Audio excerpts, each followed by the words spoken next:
नमस्कार, मैं हूं आपके साथ वक्ता दुबे। एपीएन के लोकप्रिय कानूनी प्रोग्राम लीगल हेल्पलाइन में आपका बहुत बहुत स्वागत है। इसमें हमारे कानूनी विशेषज्ञ रोजमर्रा की जिंदगी की समस्याओं से जुड़े कानूनी मसलों पर आपकी शंकाओं का समाधान करते हैं। आज हम आरटीआई के बारे में आपके जानकारी देंगे और आरटीआई से जुड़े नियम कानून भी आपको बताएंगे। आरटीआई यानी राइट टू इंफॉर्मेशन, यानी सूचना का अधिकार, लोकतंत्र को मजबूत करने, शासन में पारदर्शिता लाने, भ्रष्टाचार पर लगाम लगाने समेत कई अहम उद्देश्यों के लिए संसद ने सूचना का अधिकार अधिनियम 2005 लागू किया।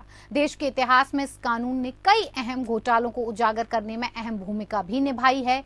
लोगों को सूचना तय समय में पाने का रास्ता दिखाया। यह अधिनियम नागरिकों को सरकार की गतिविधियों के बारे में जागरूक करने की दिशा में एक बड़ा कदम है।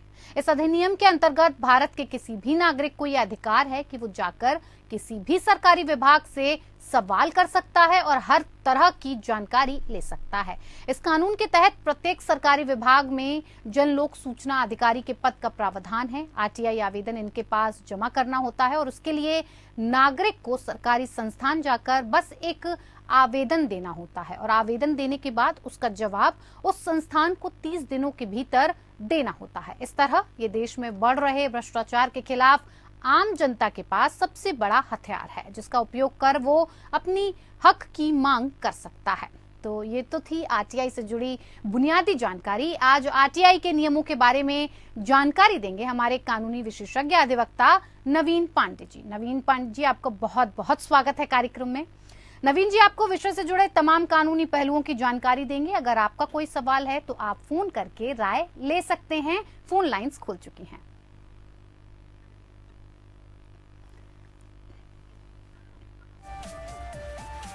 तो नवीन पांडे जी इस विषय से जुड़ी तमाम जानकारी हमारे साथ साझा करेंगे। इसके लिए फोन लाइंस खुल चुकी हैं।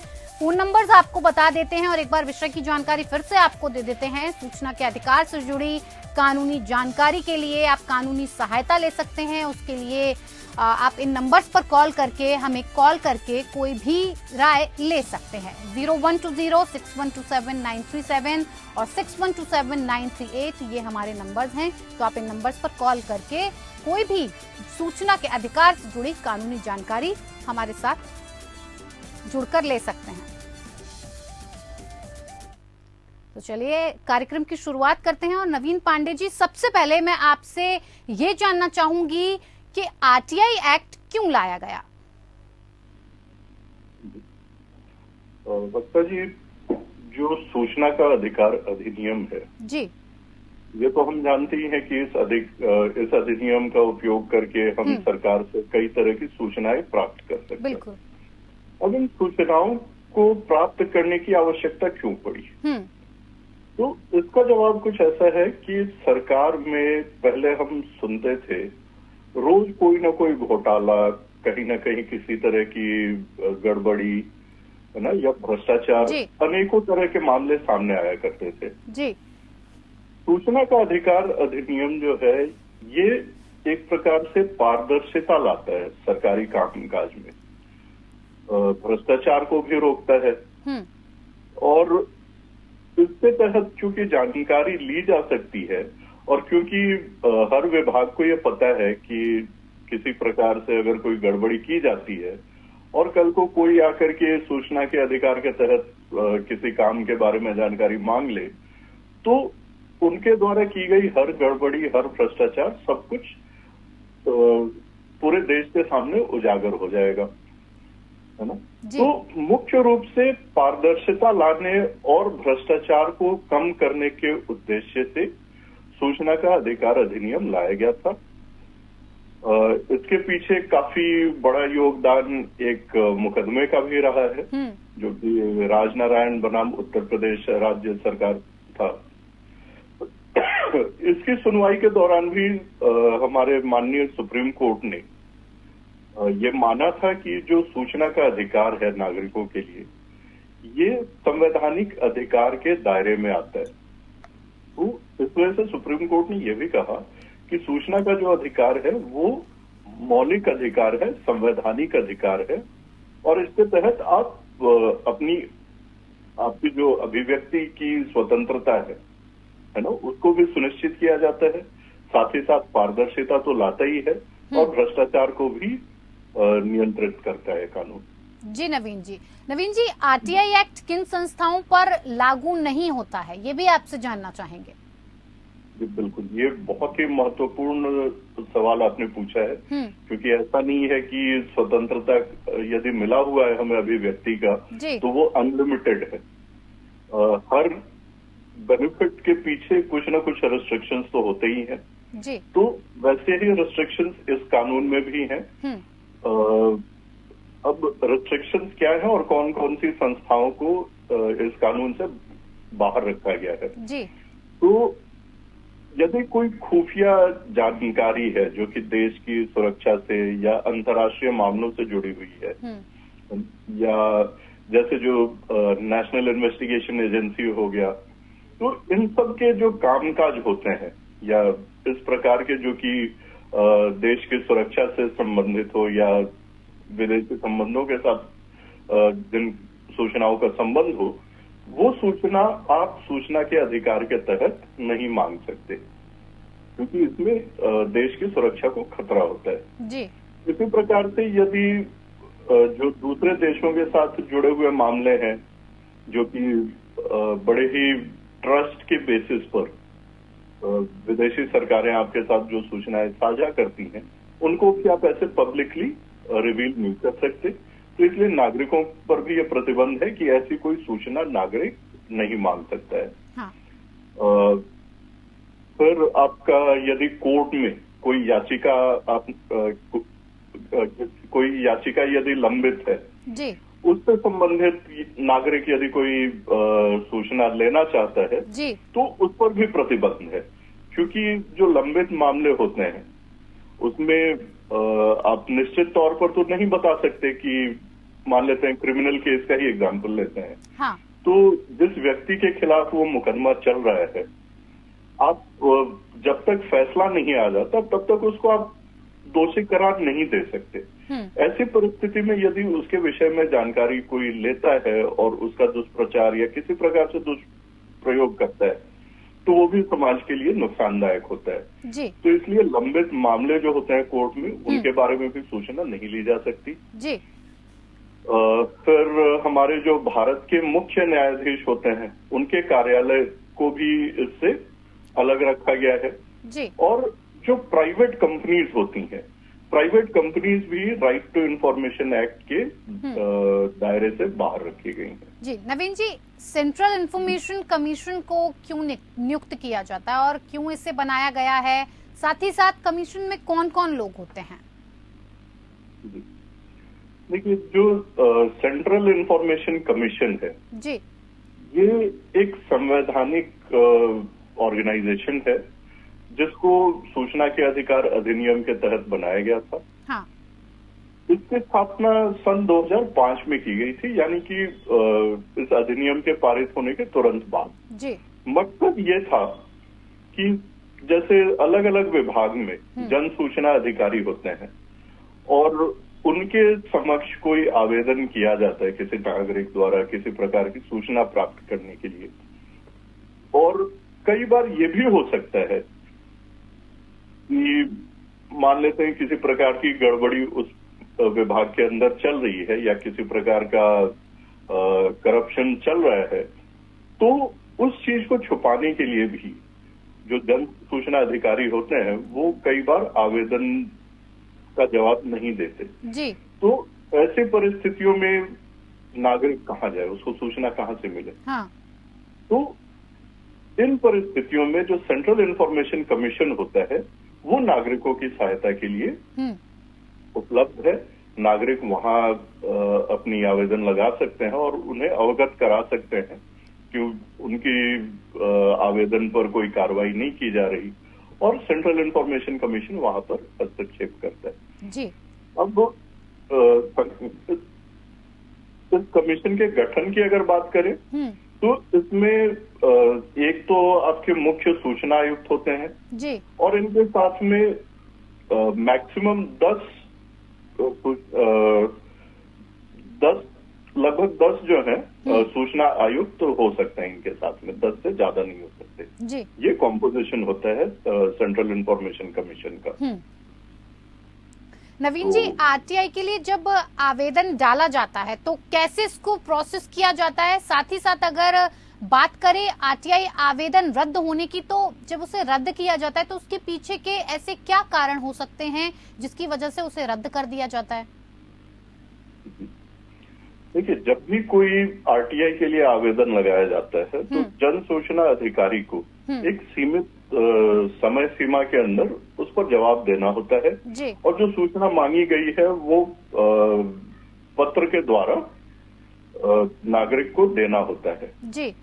अब इसमें रद्द करने की जो रद्द करने के कारण है या जो प्रावधान है, इसमें काफी सारी चीजें होती हैं। जैसे कई बार क्या होता है कि कुछ इंफॉर्मेशन ऐसे होते हैं जो कि देश की सुरक्षा या विदेशों के साथ संबंधों से जुड़े हुए मामले होते हैं जी। तो क्योंकि इस तरह के इंफॉर्मेशन को सूचना के अधिकार के दायरे से बाहर रखा गया है जी। और यदि नागरिक इस प्रकार की कोई सूचना मांगता है तो जाहिर सी बात है आवेदन आपका रद्द कर दिया जाएगा, आपको इस तरह के इंफॉर्मेशन नहीं दिए जाएंगे जी। फिर यदि आप किसी न्यायालय में लंबित किसी मामले के बारे में जानकारी यदि मांग रहे हैं तो उस परिस्थिति में भी आपके आवेदन को रद्द कर दिया जाएगा, आपको सूचना नहीं दी जाएगी। जी नवीन जी। इसके अलावा जैसे वाणिज्यिक विश्वास या व्यापार गोपनीयता या बौद्धिक संपदा से संबंधित यदि कोई जानकारी आप लेना चाह रहे हैं किसी प्राइवेट कंपनी के बारे में या हो सकता है किसी सरकारी संस्थान के ही बारे में, पर यदि वो इन कैटेगरीज में आता है ना, कमर्शियल ट्रस्ट या बिजनेस कम्युनिटी या फिर किसी तरह का आपका इंटेलेक्चुअल मैटर्स, तो इनको भी इस कानून के दायरे से बाहर रखा गया है जी। और यदि आप इस बारे में जानकारी मांगते हैं तो फिर ऐसी स्थिति में भी आवेदन रद्द कर दिया जाएगा। तो इस तरह से काफी सारे कंडीशंस हैं, यदि उनसे हिट होता है आपका जो इन्फॉर्मेशन आपने मांगा हुआ है तो एप्लीकेशन आपका डिसमिस कर दिया जाएगा। नवीन जी, आरटीआई के लिए जब हम आवेदन डालते हैं तो कैसे इसको प्रोसेस किया जाता है और साथ ही साथ जानकारी प्राप्त करने की भी पूरी प्रक्रिया क्या होती है, आपसे समझना चाहेंगे। बिल्कुल, देखिए, जब भी कोई आरटीआई के लिए एप्लीकेशन कोई नागरिक दायर करता है तो सेक्शन 5 इसके सब सेक्शन 2 को ध्यान में रखते हुए जी, है ना, या सेक्शन 6 का सब सेक्शन 3 का जो प्रोविजन और एक्सेप्शन है उनको देखते हुए यदि किसी प्रकार का कोई कोई प्रतिबंधित जानकारी यदि नहीं मांगी गई है, कोई ऐसी जानकारी मांगी गई है जो कि सूचना के अधिकार के तहत आता है और वो दी जा सकती है नागरिक को जी। तो ऐसी परिस्थिति में जो पब्लिक इंफॉर्मेशन ऑफिसर होते हैं उनको मैक्सिमम 30 दिनों के अंदर अंदर वो सूचना उपलब्ध करानी होती है। लेकिन मान लेते हैं कई बार सूचना किसी ऐसे व्यक्ति के बारे में मांगी जा रही है जिसके जीवन या उसके स्वतंत्रता को लेकर के कोई इंफॉर्मेशन चाहिए जी। तो ऐसी स्थिति में उस एप्लीकेशन को पब्लिक इंफॉर्मेशन ऑफिसर के पास जैसे ही वो रिसीव होता है तो रिसीविंग से 48 घंटे के अंदर में वो इंफॉर्मेशन देना होता है जी। और यदि इतने समय के अंदर में वो इंफॉर्मेशन नहीं दे पाते हैं किन्हीं कारणों से, तो उनको लिखित में जानकारी देनी होगी कि हम आपके एप्लीकेशन को इन कारणों की वजह से त्वरित रूप से प्रोसेस नहीं कर पा रहे हैं और इसमें थोड़ा सा समय लग रहा है जी। है ना जी। या फिर यदि इंफॉर्मेशन देने योग्य नहीं है या किसी ऐसा कोई इस प्रकार का इंफॉर्मेशन नागरिक ने मांग लिया है जो कि नहीं दिया जा सकता, तो उसको भी इन्फॉर्म करना होगा कि आपके द्वारा जो मांगी गई जानकारी है वो इन कारणों से आपको नहीं दी जा सकती जी। जैसे कि मान लेते हैं किसी व्यक्ति के खिलाफ किसी तरह की इंक्वायरी चल रही है और उस विषय में किसी ने जानकारी मांग ली और ऐसी स्थिति में यदि ऑफिसर को ये लगता है, जन सूचना अधिकारी को, कि इंफॉर्मेशन लीक हो जाने से इन्वेस्टिगेशन में किसी प्रकार की बाधा उत्पन्न हो सकती है तो वो मना कर सकता है इस तरह की इंफॉर्मेशन देने से। तो ऐसे ही कई और भी परिस्थितियां हैं, काफी लंबी थोड़ी लिस्ट है। आपको आरटीआई एक्ट के अंदर जाकर के देखना होगा कि कहीं जो जानकारी आप मांग रहे हैं वो किसी तरह से या किसी भी प्रकार से रिस्ट्रिक्टेड इंफॉर्मेशन तो नहीं है जी। और ये सब देख करके ही आप एप्लीकेशन लगाएं वहां पर। जी नवीन जी, सरकारी अधिकारियों की अगर बात की जाए तो आरटीआई के संदर्भ में इनकी क्या क्या जिम्मेदारियां रहती हैं और साथ ही पब्लिक इंफॉर्मेशन ऑफिसर्स कौन कौन होते हैं, उनकी क्या जिम्मेदारियां होती हैं?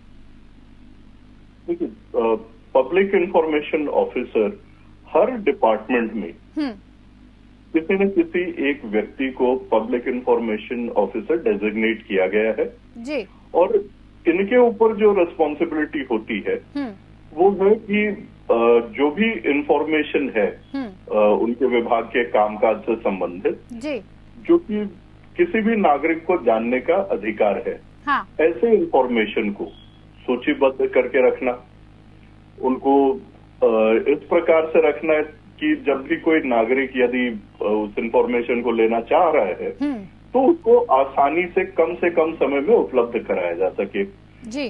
साथ ही साथ ये भी प्रावधान किया गया है कि यदि इंफॉर्मेशन को डिजिटल रूप में उपलब्ध कराया जा सकता है तो वो सारे इंफॉर्मेशन जो उस विभाग में मौजूद हैं, हाँ। उनको डिजिटाइज करके कंप्यूटर में भी स्टोर करके रखा जाए ताकि उसको आसानी से ढूंढ के निकाला जा सकते, है ना।